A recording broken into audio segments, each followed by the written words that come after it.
tenemos también en línea telefónica a Ricardo López. Usted ahora mencionaba que le gustaría escucharlo para que lo pueda saludar también y que él nos comente desde Guatemala, de Radio Sonora. Ricardo, usted era el encargado, de hecho, para narrar ese juego entre Costa Rica y Guatemala.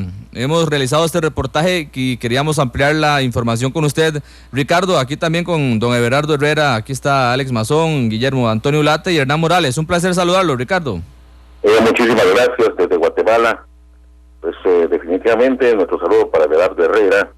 Hemos compartido muchas actividades en el fútbol y desde luego esa tragedia del Estadio Nacional Mateo Flores que ocurrió un 16 de octubre de 1996, cuando Guatemala, en una eliminatoria premundial rumbo a Francia, pues en lo que llamamos la máxima instalación deportiva del país, el Estadio Nacional Mateo Flores, pues ha sucedido la peor tragedia, la peor pesadilla que he vivido, porque justamente estaba desde muy temprana hora en el Estadio Nacional Mateo Flores, a las 20:08 de la noche, se estaría celebrando este encuentro que había causado mucha expectación y por lo tanto el estadio estaba totalmente lleno.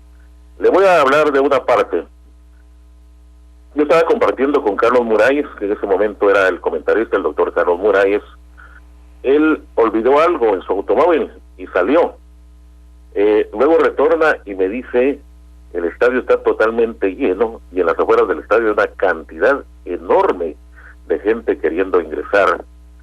¿Y qué podemos hacer? Pues le digo, alertar, decir que el estadio está totalmente abarrotado. En eso estábamos cuando sale la selección de Costa Rica. Al salir la selección de Costa Rica a la gramilla, el público comienza a abucharlos, algunos aplaudían, y la gente que estaba afuera se imaginó que el encuentro estaba comenzando, y todos quisieron entrar sobre una puerta que da hacia el sector sur del Estadio Nacional Mateo Flores, que da atendidos populares. Desde luego, sí, adelante. Sí, adelante, le escuchamos bien, don Ricardo, adelante. Sí, el público pues quería ingresar todos juntos y de luego comenzaron a empujar y de luego cayó una avalancha humana sobre los que estaban en esos tendidos populares, se prensaron contra la malla. Abajo estaban nuestros compañeros Óscar Fajardo y Juan Alejandro Meoño y dicen, bueno, yo veo que hay un muerto, ¿no? Hay 2, hay 3, hay 4, bueno, esto no puede ser. Y así se confirmó, que principiaron a contabilizarse una cantidad de muertos en la peor tragedia que hemos vivido en el fútbol guatemalteco. Recuerdo que la Federación de Fútbol de Guatemala autorizó vender 45,796 boletos para ese encuentro. A eso se sumó la revancha de boletos falsos. Ante tal situación, una hora antes del inicio del partido, a eso de las 7 de la noche, la localidad de General Sur y en sí todas las demás se encontraban totalmente llenas y aún faltaba, como indicamos, el ingreso de muchos aficionados. Y esa misma noche se inauguraba o se estrenaba el marcador electrónico del Estadio Nacional Mateo Flores, que había sido donado por una industria de licores. Ellos también pusieron en todos los alrededores del Mateo Flores kioscos para degustación de un ron. Y desde luego, como no tenemos la cortura suficiente, pues muchos hacían 3, 5, hasta 10 veces vida.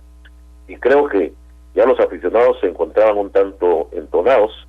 Y eso también para mí fue uno de los motivos que ocasionó esa tragedia. Indicaba que se encontraba ya llena y aún faltaba el ingreso de muchos aficionados. Estos al ver que su ingreso no sería posible porque la localidad ya estaba totalmente llena debido a la sobreventa, porque si hubo boletos falsos, forzaron el ingreso derribando la puerta y eso empujó a los que ya estaban adentro, provocando una avalancha humana, pero totalmente increíble.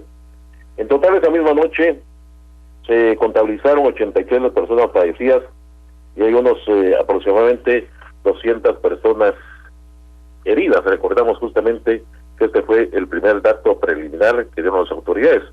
El presidente de Guatemala de turno en ese entonces, Álvaro Arzú, se movilizó porque nosotros alertamos a las fuerzas de socorro que inmediatamente llegaron los bomberos municipales, los voluntarios, la Cruz Roja, etcétera, a prestarle auxilio a esa cantidad de víctimas.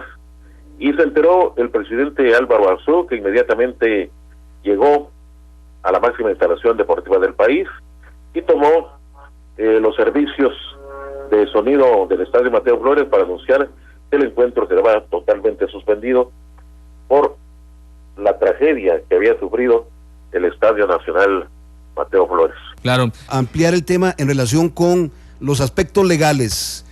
¿Qué pasó con la investigación? Si hubo detenidos, si hubo indemnización a los familiares de las víctimas. ¿Qué sucedió con el caso ya y los responsables, Ricardo? Adelante. Bueno, pues hablando de ese tema, el Ministerio Público determinó más tarde que sí se confirmaron 7,000 boletos falsos. Y algunos porteros de las puertas también dejaron ingresar completamente gratis a los niños. De acuerdo con el ingeniero encargado de la construcción del estadio, Juan de Dios Aguilar, el escenario deportivo había sido diseñado para alrededor de 34,000 personas. Y según críticos y expertos indicaban que esa noche el estadio había registrado entre 60,000 y 65,000 aficionados adentro. Lo recaudado esa noche por la venta de boletos fue de 1,445,000 quetzales, esto aproximadamente.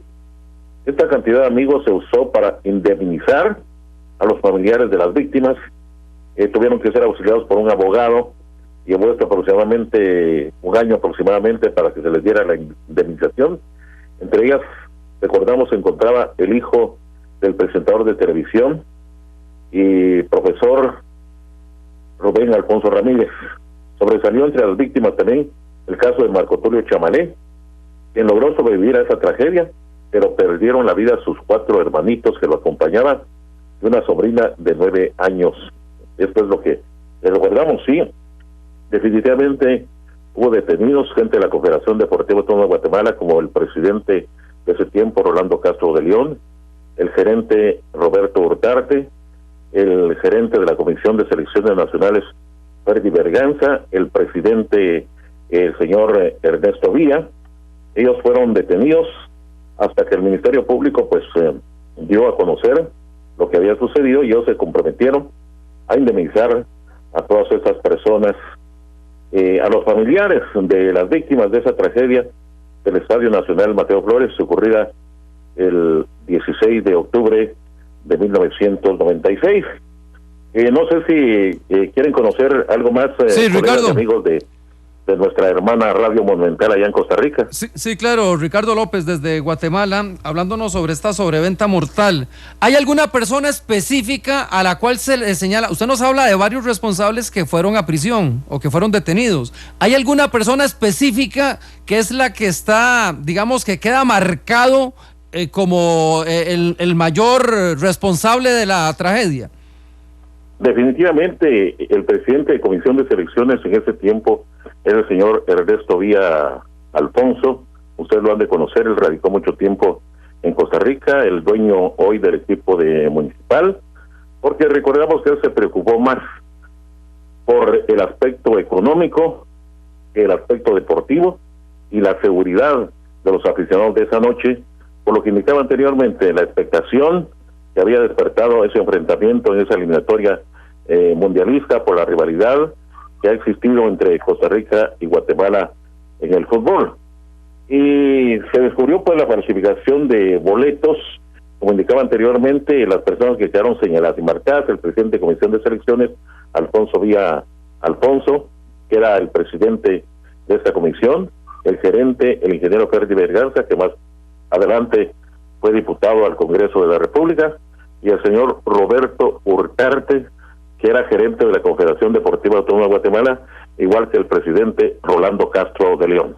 ¿Tiene claro cuánto fue el tiempo que estuvieron detenidos, don Ricardo? Bueno, pues no fue mucho tiempo, fue cuestión de horas porque adquirieron el compromiso de hacerse responsables de la indemnización y como indicaba anteriormente, esa cantidad que se recaudó por la venta de boletos o que del ingreso, que sobre todo que fue de 1,445,000 quetzales, quedó congelado en el Ministerio Público y con ese dinero pues prácticamente se indemnizó a todas las víctimas, porque le digo, El número después entre heridos, según el reporte final, llegaron a 91. Los muertos esa noche se reportaron 83, pero luego como quedaron 200 heridos, muchos de gravedad, que horas después o días después perdieron la vida para llegar en total a 91 los muertos en esta tragedia del Estadio Nacional Mateo Flores.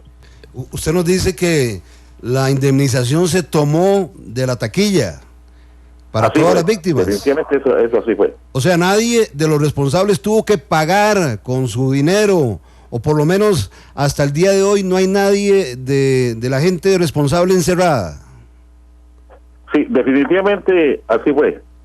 Supuestamente ellos declararon que personalmente de sus propios recursos se van a encargar de esa indemnización, pero más adelante se supo que no, porque en una elección futura hacia la presidencia de la Federación Nacional de Fútbol, cuando participaba el señor Ernesto Villa, Roberto Arzú, dirigente del deporte, le dijo que si él insistía en buscar la federación, que él iba a informar, iba a denunciar que no había sido de sus recursos el pago de la indemnización, sino que había sido del ingreso que se había obtenido esa noche de la tragedia. Alex, al tipo de cambio en colones, aquí estábamos haciendo la conversión, cerca de 10 millones de colones se recaudaron en esa noche hace 20 años, ¿verdad? Don Ricardo, da la impresión como que con dinero se trata de tapar la tragedia. Me explico, eso es como decir, bueno, con dinero se indemniza y los responsables, bueno, se recaudó ese montón de dinero, pero al final la cara, los señalamientos, los familiares de las víctimas, ¿qué? Sin nadie encerrado. Da la impresión de que como con la indemnización se trataba de tapar la tragedia. Bueno, eso así fue, amigos de Radio Mental, colegas. Y lo que es más, esta indemnización no se dio en el momento, no se dio días después, sino que las víctimas, los familiares de las víctimas, tuvieron que ser auxiliados por un abogado, con el propósito de que en esto se hiciera justicia y se les diera esa indemnización, que como digo, no fue del recurso de los dirigentes, sino que fue justamente del ingreso que se obtuvo esa noche de la tragedia. Y la gente que quedó lesionada, gente que quedó con algún tipo de fractura, la recuperación mental, ¿verdad?, de cada uno de los familiares, ¿eso cómo lo enfrentaron, Ricardo? Bueno, le digo que a los 91, es decir, que murieron, y algunos de los que quedaron lesionados, como indicaba ustedes, el caso de el señor Marco Tulio Chamalé, quien logró sobrevivir, desde luego, pero bastante mal, y él vivió en carne propia la pérdida de sus 4 hermanos y de una sobrina que en ese momento tenía 9 años de edad. Pues él prácticamente sí recibió, como los demás heridos, la indemnización del caso, el compromiso que adquirieron los dirigentes a cambio de seguir en prisión. Y ese 16 de octubre de cada año, ¿hay algún acto, don Ricardo, de recuerdo? Sí, siempre se recuerda aquí en Guatemala. Principalmente son los medios de comunicación, porque como las autoridades del deporte pues son diferentes cada 4 años, ya no están los mismos, pero son los medios de comunicación, a través de un reportaje similar al que estamos haciendo esta noche, los que recordamos y de alguna manera pues hay una ofrenda póstuma a los de esa tragedia del Mateo Flores. Pero les quiero contar más, que esa noche estaba en el Estadio Mateo Flores el presidente de Costa Rica, el ingeniero José María Figueroa Olsen. Recuerdo que él tuvo el periodo en la presidencia de Costa Rica de 1994 a 1998. Claro. Sí, pues él asistió al encuentro. Sí, de hecho ahí me dicen que estuvo como 30, 40 minutos nada más José María Figueres en el estadio. Mande, sí. Él estuvo en el Estadio Mateo Flores, yo tuve oportunidad de entrevistarlo, lo entrevistamos, y él expresó por medio, en ese tiempo trabajaba yo para la cadena de emisoras unidas de Guatemala, y expresó su preocupación por lo que había pedido, se solidarizó y presentó sus condolencias a los familiares de las víctimas, al deporte, al fútbol de guatemalteco, que en ese momento vestía crepones negros, y él también indicó que ante la posibilidad de que en su país ocurriera algo similar, el mandatario estaría ordenando a funcionarios de autoridades del deporte en ese momento de Costa Rica a tomar medidas de prevención en todos los estadios para prevenir este tipo de tragedias. De hecho, Ricardo, así queríamos finalizar. Al Estadio Olímpico Mateo Flores se le realizaron una serie de mejoras y de acondicionamientos para los próximos partidos. Creo que quedó suspendido el estadio también por cierto tiempo. Y para que nos comente sobre eso, las zonas amarillas, adaptaciones que se le hizo a ese estadio y a otros. Y la degustación también que se daba fuera del estadio, que también fue causante. 3-1. Si esto de alguna forma lo han cortado. Sí, que si ya no se puede consumir alcohol ahí previo a los partidos de fútbol. Sí, a partir de esa tragedia, porque también se le atribuía, como yo les indicaba anteriormente, que esa noche se estrenaba el marcador electrónico del Estadio Nacional, que había sido otorgado por una empresa de licores, que esa misma noche pues celebró que se estrenaba su marca en el Mateo Flores, instalaron kioscos a todos los alrededores del Estadio Nacional y dieron degustaciones de ron, pero como indicaba, no se tiene la cultura necesaria y muchos aprovecharon haciendo fila hasta 10 veces y prácticamente ellos ya no estaban en su estado normal. Esto determinó al gobierno de turno prohibir la venta de licores en todos los estadios deportivos de Guatemala. Hasta el momento, pues, en los estadios no se vende ni una sola botella de cerveza, por esta misma razón, compañeros. Sí, muchas gracias a Ricardo, ¿verdad?, López, sí, por la extensión de este tema. Y realmente se cometen dos tragedias. Bueno, la mayor que ya conocemos y la otra con la gente responsable de todo esto, que realmente le salió muy barato, casi nada a este montón de Ricardo, responsables. Me queda una última pregunta, Ricardo. Me imagino que ha habido partidos que finales de campeonato guatemalteco, partidos eliminatorias, que la efervescencia de gente es así, multitudinaria. ¿Llega el recuerdo a la gente cuando se presentan partidos de esta índole, así, de este calibre? Bueno, le digo, nosotros somos muy fáciles de olvidar. Yo a mi misma familia le prohíbo que vaya al Estadio Nacional, la televisión está, la radio también, a partidos que podríamos considerar de alto riesgo. Recuerdo yo cuando fue el partido por las eliminatorias premundiales rumbo al Mundial Sub-20 de Colombia entre Guatemala y Estados Unidos, donde muchos no confiaban en la selección Sub-20, sin embargo el estadio se llenó, porque algún colega preguntaba hace algunos momentos qué había sucedido con algunos reacondicionamientos en el Estadio Nacional Mateo Flores. El cupo ha quedado ahora de 23,000 aficionados, es lo más que autoriza la Confederación Deportiva Autónoma de Guatemala para impresión de boletos para partidos que vienen, por ejemplo, las eliminatorias premundiales rumbo a Rusia. Y como indicaba, esa noche el partido de Guatemala contra Estados Unidos sí reflejaba aproximadamente unos 22,000, 23,000 aficionados, pero ahora se les exige bastante seguridad. Hay registros en las puertas del Estadio Nacional Mateo Flores, ya no hay venta de licor, y esto definitivamente ha mejorado que puedan ocurrir tragedias similares a la noche del 16 de octubre de 1996, colegas de Radio Monumental. Ricardo, una última pregunta, quería hacerle una consulta. Es que me quedó la gran duda. La taquilla usted dice que alcanzó más del 1,000,000 de quetzales, ¿era? Así es. 1,500,000, pero dígame una cosa, hay algo que me queda. Era más de 1,500,000, porque los 7,000 boletos falsos o los falsos, esa plata nunca se supo de quién la tomó. Bueno, definitivamente eso lo manejó el mercado negro. Prácticamente podríamos decir que fue la mafia que falsificó estos 7,000 boletos. Estos definitivamente no ingresaron a las arcas en ese momento de la Federación de Fútbol o de la Comisión de Selección Nacional. Ahí solamente lo que les indicaba a ustedes anteriormente, que el ingreso que se obtuvo esa noche, aproximadamente de 34,000 personas, podríamos decir que se reportaron. La recaudación total de esa noche por la venta de boletos fue de 1,445,000 quetzales. Estamos hablando de 34,000. Pero algunos expertos decían de que en el Estadio Nacional habían entre 60,000 y 65,000 aficionados, no contando esos 7,000 que se falsificaron y que el Ministerio Público lo confirmó más adelante, porque esto prácticamente quedó en los bolsillos de la mafia. Ya, pero nunca se averiguó quiénes eran esos de la mafia. No tenía que ver nada con la gente que era responsable, digamos, de la federación en ese momento.